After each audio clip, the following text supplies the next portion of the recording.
Mi nombre es Estefanía Aguilar Vergara. Voy a hablar sobre la comunicación didáctica. La comunicación didáctica es esa socialización que se da en las escuelas entre el maestro y el alumnado. Es una comunicación reglada donde el adulto desempeña el rol de docente y los niños y adolescentes el rol de discentes.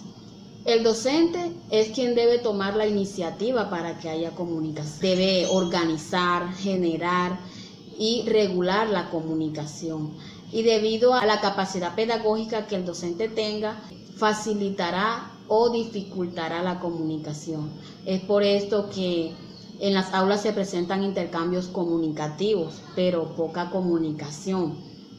El docente debe saber emplear estrategias combinadas como icónico, de acción, verbal y corporal.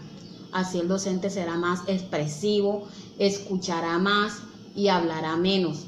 Usará más el humor en vez del reproche o represión verbal. Y de esta manera se le puede dar respuesta a los distintos ritmos de aprendizaje. Según Núñez Delgado 2000, en el aula se debe crear un clima comunicativo donde se den en cuenta los aportes de todos los estudiantes. Y el docente debe estimular ese proceso, atendiendo a los estudiantes, estimulándolos para que se animen a participar, mirándolos, creando un espacio donde la comunicación fluya. Esta actitud afectiva del maestro hará que el estudiante se sienta animado, se sienta seguro y se anime a participar. Sabemos que en los salones de clase se presentan situaciones de conflicto como estudiantes que permanecen callados en su puesto, escuchando algo que seguramente no le pongan interés. Es por esto que el docente debe poseer las suficientes destrezas de socialización y educación para hacer frente a esta situación. Es allí donde el maestro debe ganarse la motivación de esos estudiantes. Según Fuentes 1997, Kaplun 1998 y Bandel 1999, al profesorado se le debe dotar de estrategias que lo ayuden a prevenir y a resolver este tipo de situación. Entonces, como podemos ver, la comunicación hay que trabajarle, hay que buscarle estrategias para lograr que los estudiantes se acerquen al maestro. Además, hay que comprender la importancia que tiene la comunicación en el aula para que tanto los estudiantes como el maestro se sientan motivados y se sientan en un ambiente cómodo. Debido a esto, se puede lograr los objetivos propuestos por el proyecto curricular de centro. Y según Goleman 1997, tanto el que enseña como el que aprende se adaptan con inteligencia emocional. Hola a todos, mi nombre es Jennifer Benavides Bravo. En esta oportunidad les voy a hablar sobre la comunicación didáctica de los docentes y podemos decir que se trata de un verdadero y complejo proceso de comunicación interpersonal entre sujetos, en este caso docentes y estudiantes, donde deben intervenir tres funciones básicas de la comunicación, que es función informativa, afectiva y reguladora en los procesos de enseñanza-aprendizaje desarrollados en el aula.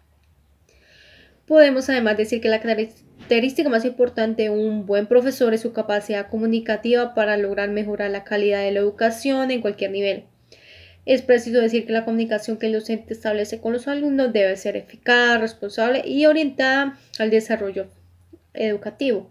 Por esta razón, los educadores no solo deben dominar el uso de la lengua en diferentes contextos y en situaciones comunicativas diversas como un instrumento de comunicación oral, escrita, de aprendizaje y socialización, sino que posea destrezas básicas referidas a la comprensión, la expresión y el contexto educativo, que domine el uso del lenguaje no discriminatorio y respetuoso con las diferencias que puedan darse en el aula, actuando de manera acertada, que fomente la motivación de los receptores mediante estrategias operativas que le ayuden a resolver problemáticas conflictivas en el aula y que motive a los estudiantes en relación a los procesos formativos. Podemos decir que la comunicación didáctica en el docente debe tener en cuenta tres aspectos fundamentales. El primero, disciplinario, es decir, que el docente sea muy profesional en su rol formativo sin que genere conflictos. El segundo, de instrucción, que debe ser flexible, motivante, animador y que brinde confianza y sea innovador. La tercera, de personalidad, que sea amigable, paciente y con buenas relaciones personales con los estudiantes para lograr desarrollar un proceso con éxito.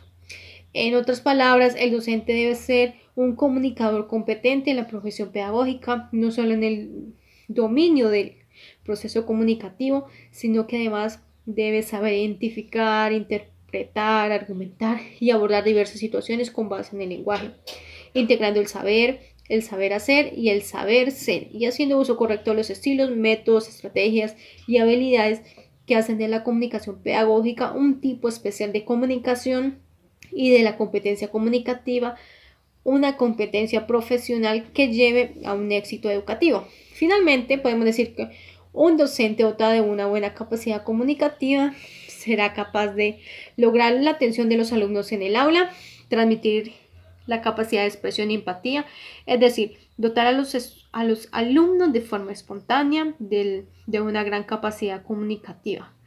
Es decir, para formar alumnos no solo implica formar personas, sino ciudadanos y profesionales para la vida, y todo esto se logra mediante la capacidad de motivación. Soy Jessica Vanessa Lugo Álvarez, estudiante de la licenciatura en inglés como lengua extranjera. En primera instancia me gustaría manifestar que a lo largo de mi formación como docente he podido identificar y comprender la importancia que tiene la comunicación dentro del proceso de sociabilidad del ser humano y por ende en su aprendizaje. De igual forma, es importante clarificar que al hablar de comunicación no nos estamos refiriendo de forma exclusiva al lenguaje verbal y por ende es preciso clarificar el impacto comunicativo que tiene en dicho proceso el componente no verbal. Un componente que generalmente se produce o sucede de forma inconsciente e involuntaria, que para expertos como Mehrabian dentro del proceso de comunicación con un promedio del 93% es en donde reside la mayor información en el intercambio comunicativo y por ende pues se divide en diferentes categorías. En primera instancia hablamos de los aspectos paralingüísticos, entre los que podemos resaltar el tono, el timbre, la intensidad, el ritmo de la voz, los silencios que se producen en medio de la comunicación o los sonidos que acompañan las palabras y las expresiones, específicamente dentro de la cualidad personal de la voz.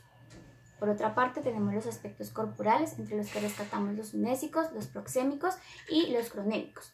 Y por último encontramos los aspectos culturales, tales como la etnolingüística, la sociolingüística, la semiótica, la pragmática y la psicolingüística. Aspectos que de una u otra manera, al ser obviados dentro del proceso de comunicación, se convierten en uno de los principales causantes de la poca calidad comunicativa dentro y fuera del aula de clase. Por ende, el evaluar nuestro estilo comunicativo, el realizar procesos de reflexión personal y de autocrítica, se convierte en una prioridad como profesionales de la educación, viendo en este orden de ideas a la comunicación como un elemento clave para la mejora de las habilidades sociales. Esta mejora en el lenguaje verbal y en el lenguaje no verbal nos humaniza, nos acerca a las personas y favorece la progresión asertiva y el desempeño curricular, no solo de los estudiantes, sino también de nosotros como profesionales, logrando en el aula de clase una autoridad, entre comillas, que otorgan los estudiantes como gratitud al carácter profesional y humano que le hace al docente un ser humano íntegro. Es a través de la semiótica, de la comunicación a la que damos paso, que se desarrolla este intercambio comunicativo como resultado de un entramado de elementos casi que automáticos, tanto verbales como no verbales, en la interacción social.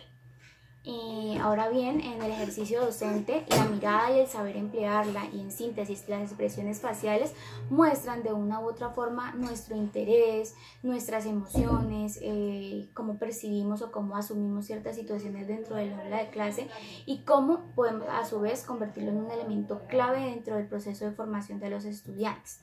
De igual forma, todos los movimientos que realizamos, la cabeza, las manos, las posturas en el salón, cómo nos sentamos o cómo nos ubicamos, se convierten en dicientes esenciales que pueden ser o aliados o enemigos del docente dentro del aula de clase. Finalmente, es importante no pasar por alto el valor de la imagen personal, de la apariencia y de igual forma el tempo, la cronémica que utilizamos dentro de la comunicación, pues contribuye esencialmente a marcar o un acercamiento o una distancia pues con los interlocutores. En síntesis, nuestro lenguaje no verbal se convierte en una necesidad y aunque en muchas oportunidades es un elemento involuntario, también puede ser un elemento de trabajo dentro del aula de clase, dentro de la labor personal y adicional a eso aportar muchísimo al proceso de formación. Hola, mi nombre es Jason Jiménez Arias y hoy vamos a hablar un poco sobre las orientaciones prácticas para el lenguaje corporal. Después del reconocimiento de los elementos comunicativos que inciden de forma fundamental en la comunicación, es importante precisar algunas orientaciones prácticas, pero a su vez muy flexibles sobre el lenguaje corporal, proporcionada desde el material de estudios que, en síntesis, son estrategias que pueden ayudar y facilitar la comunicación en el aula y generar la comunicación en el docente. Estos factores incidirán favorablemente en el desarrollo personal de las ya mencionadas habilidades sociales. Algunas prácticas para el lenguaje corporal sugieren aspectos como el cruzar de brazos o piernas pueden reflejar una actitud negativa o estar a la defensiva. Movilizarse por todo el aula refleja seguridad en el docente. Mirar a los ojos y no interrumpir la conversación arbitrariamente con el estudiante. Evitar el uso de amenaza, acusaciones, señalamientos o reproches constantemente. Es importante modular el tono de voz y las expresiones faciales ante situaciones de tensión. Es muy importante que el docente se tranquilice, esté muy neutral ante situaciones tensas con los estudiantes y manejar un ambiente sano donde haya una buena comunicación entre docente y estudiante o viceversa, estudiantes y docentes. Otra práctica sería utilizar tonos sosegados, expresiones y argumentos claros, generando un clima de seguridad y de confianza entre el docente y el estudiante. Otra práctica sería, sugiere antes de imponer y abordar situaciones, problemas en el aula con amabilidad y empatía. Otra práctica sería, tu imagen visual influirá en la perspectiva de los estudiantes. Pulcridad, limpieza y atuendos oportunos. Disminuye el uso de muletillas o frases elaboradas. Crea matices con tu voz, con lo que saquen de la monótona repetición de contenidos. Utiliza pausas con estrategias claves para sostener la atención. Es muy importante en este caso que el docente busque las mejores estrategias y metodologías para que los estudiantes se enfoquen en lo educativo, en lo académico. Gracias, muy amable.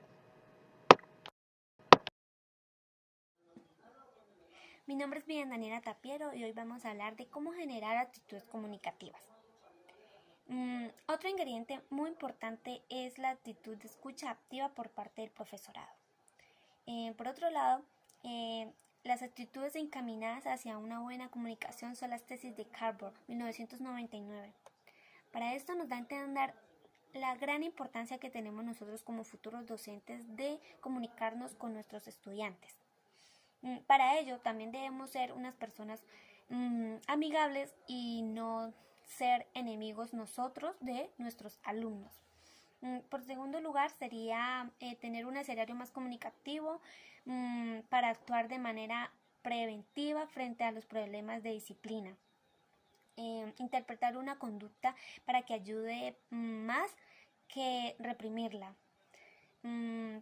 También tenemos que los pedagogos nos definen muchas intérpretes maneras de nosotros actuar ante nuestros futuros estudiantes, como por ejemplo emitir algunos mensajes de motivación, siempre hablándole de manera positiva y nunca de manera negativa ni reprochando. Por ejemplo, como me gustaría que, estoy preocupado por ti.